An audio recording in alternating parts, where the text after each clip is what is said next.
Isang magandang oras po mga kaibigan. Ito po si Jeff, ang inyong kaibigan mula po rito sa Healing Zone Massage Clinic. Dito po yan sa Legazpi City, pinakabago at ang pinaka very relaxing at napaka-comfort na massage clinic dito sa Legazpi, ang Healing Zone Massage Clinic. Ngayon, pag-uusapan natin ay ang epekto ng massage sa mga taong walang masyadong exercises o walang masyadong ginagawang pagpapalakas sa kanilang mga katawan. Kumbaga, ginagawa lang nila bahay, either opisina, either kung ano pa mga gawain. Kumbaga, wala talaga silang regular ways to exercise their body actively. Ayan, so pag-uusapan natin, ano po ba ang benepisyo na pwede nilang makuha dito sa pagmamassage. Maya-maya po lamang yan dito sa ating video. But first, here is our introduction.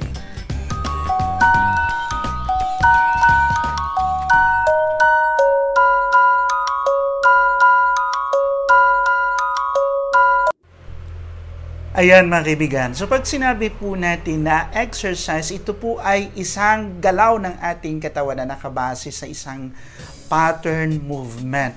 Kumbaga, pag sinabi natin na rotation, nagro-rotate ang ating mga joints. Pag sinabi natin na bend, nagbe-bend ang ating mga joints. Extension, nag-extend ang ating mga joints. Kumbaga, ito po ay regular pattern of movement. Yan po yung exercise na ginagawa ng mga tao na kadalasan ay active. Kumbaga may ehersisyo talagang ginagawa para mapabuti, mapa-improve ang kanilang health. So, karanasan mga kaibigan, karamihan mga kaibigan, so karaniwan yan. So, dahil sa sobrang kabisihan ng mga tao, hindi na natin nagagawa yung mga bagay na yan, mga exercise, dahil sa mga trabaho na ating pinagkakabalaan, so sa iba-iba pang mga bagay na maaaring napagtutuunan natin ng ating oras at panahon. Kumbaga, we do not have enough time to make exercise for our body. So, ang iba sa atin siguro magaling sa mga mental exercises, but when it comes to physical exercises, medyo wala na po tayong panahon, wala na po tayong oras. So, ano ba ang mga possible na mga magagandang epekto na pwede nating makuha when we are going to take massage in a very regular basis. Ang massage po kasi it is also considered as a type of passive exercise. So, ibig sabihin ng passive exercise, ikaw na nagpapamassage, nagre-receive ka po ng motion or movement coming from your massage therapist. Kumbaga, in a very regular and may rhythm po yan. So, yan. Pag ginaganyan. Kumbaga, nagagalaw po yung lahat ng parte ng katawan mo na hindi yung utak mo yung nagko-control. That is why it is being called as passive. Kasi hindi po yung utak natin, yung utak ng nagpapamasahe, yung nagpapagalaw sa kanyang katawan o yung nagbibigay sa kanya ng motion, but the other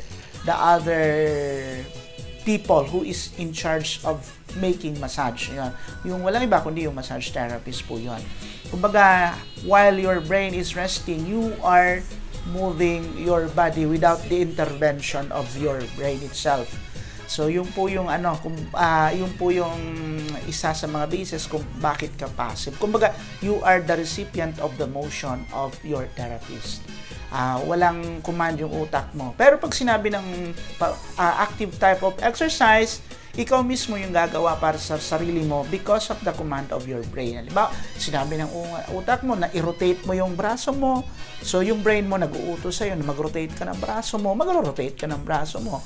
So, kumbaga, the brain is making command to your body to move. That is what we call active type of exercise.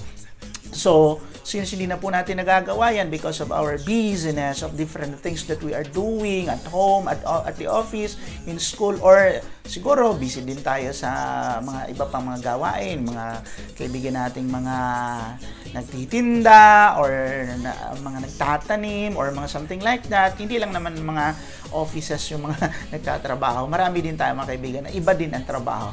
So, kumbaga wala na tayong wala nang sinusunod na pattern yung katawan natin to make an exercise. So, ang massage po, since it is based in very regular, kumbaga, movement, gumagawa po siya ng iba't ibang motion sa katawan natin, nakaka-receive po tayo ng, kumbaga, pattern, naka-pattern yung movement ng katawan natin na hindi nag-uutos yung ating utak. So, kumbaga, kahit hindi po tayo actively doing an exercise, but we are passively receiving exercise also. Yan. So, yan po yung naitutulong sa atin ng massage. So, alam naman po natin kung ano nagagawa ng ehersisyo ng ating katawan, di po ba? So, it improves the mood, it enhances the range of motion, etc. and etc. It promotes the balanced circulation, not only the blood, but all circulations inside our body. Napopromote po yan through an exercise. But since we do not have time to exercise, the massage is here for you. The massage is created for you to make your body relax. Ayan. Kumbaga ikaw, tatanggap ka lang ng massage, magpapamassage ka lang, yung mga bagay na hindi mo na nagagawa sa katawan mo, magagawa yan through taking massage. And napakalaki po ng tulong ng massage sa katawan natin. Kumbaga, it helps to promote the circulation. Binabalansin nito ang lahat ng sirkulasyon sa katawan natin. Kumbaga, ini-improve din ito ang ating range of motion, ini-improve din natin ito, ini-improve din ang massage yung ating mood, ano? At syempre, kung medyo may kulang tayo sa sleep pattern natin, distractive or disturb yung sleep pattern natin, nakakatulong ng maigi yung massage. So, pwede yung gawing alternative exercise ang massage, lalo sa mga tao na ginagawa lang ay trabaho, bahay, trabaho, bahay. Wala na pong active na ginagawang movement sa kanilang katawan. So, you can use massage as an alternative type of exercise for your body.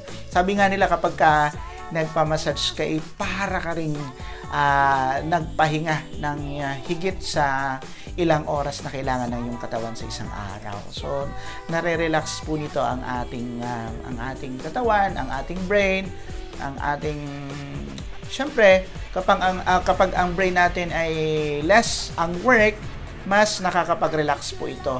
So, kumbaga yung mga internal organs ng ating katawan is nagiging mas relax. Kumbaga, napopromote ang health yan through massage. So, if I were you, you have to start the making, including in your routine ang pagpapamassage. Ngayon, sabi nila, Jeff, ilang beses ba dapat nagpapamassage ang isang tao? Well, when it comes to it pertains to what we are discussing right now, it is the exercises, ano?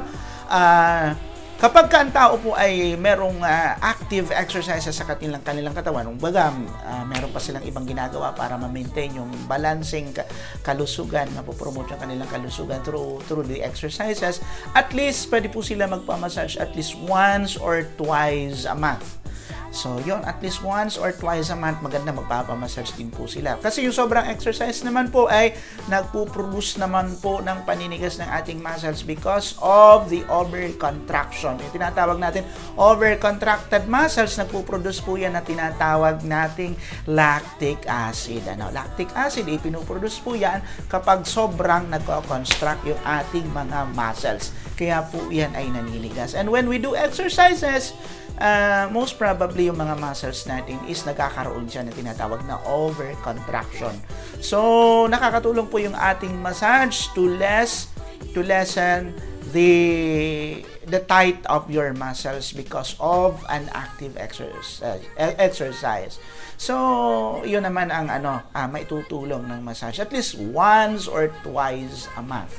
kapag walang-wala ka talagang ginagawa to make your body exercises, ang ina-advise nating massage is at least twice or at least once a week. Kasi ilang beses nga dapat tayo nag-exercise sa isang linggo. Kung pwede nga araw-araw, di po ba? So at least 30 minutes to 1 hour every day dapat nag-exercise po tayo bago natin gawin yung iba pa nating mga daily routines. But since we do not have enough time to make it, you can use massage as the alternative way of your exercise, as a type of passive exercise. So pwede po ninyo itong gamitin. At least once or twice a week yan. Depende po sa inyong time availability and siyempre sa budget available. Yan hindi. Pero kung dito kayo pupunta sa Healing Zone, na pag-uusapan po natin yan kung ano po ang mas magandang magiging massage plan na inyong gagawin para sa inyong katawan. So, yan, so punta po kayo dito sa aming massage clinic sa taas po yan ng Rex Hotel, dito sa Legazpi. Katabing-katabi po kami ng simbahan ng San Rafael. Simulan na po ninyong alagaan ang inyong kalusugan sa pamamagitan ng pagpapamassage regularly. Kami pong mga therapist dito. Ako, si Leia, si Dave, yan kami tatlo, and also including our new members of our Healing Zone family, si Miss Maricel, si Ate Melgie, si Ate Christy. Andito po kami to help you to maintain good health through making massage. Andito po kami. Matatagpuan ninyo kami dito sa Healing Zone Massage Clinic. So punta po kayo dito sa amin. Mapag-uusapan naman natin kung ano pa yung mga iba pang mga plano na pwede nyong gawin para mas ma-promote po ninyo ng maigi yung inyong kalusugan. Mabantayan ninyo yung inyong kalusugan. Kasi natural na sa mga Pilipino, kapag walang nararamdaman, hindi magpapagamot. Pero ang massage po ay hindi mo kailangang may maramdaman just to take it. It can be your maintenance to avoid taking of the manufactured medicines. When we say manufactured medicines, yun po yung mga gamot na binibigay or nabibili natin sa butika. That is what we call manufactured medicine. Because massage is a type of an alternative medicine. It makes or it gives healing without taking any types of medicine or manufactured medicine. Kumbaga, nababawasan po ng massage yung sobra nating pagtitake ng mga analgesics, mga anti-pains, yung mga ganon. Kasi yung massage, pinopromote po nito yung pagpo-produce ng mga hormones ng katawan natin na kailangan natin to fight against the pain. Yan.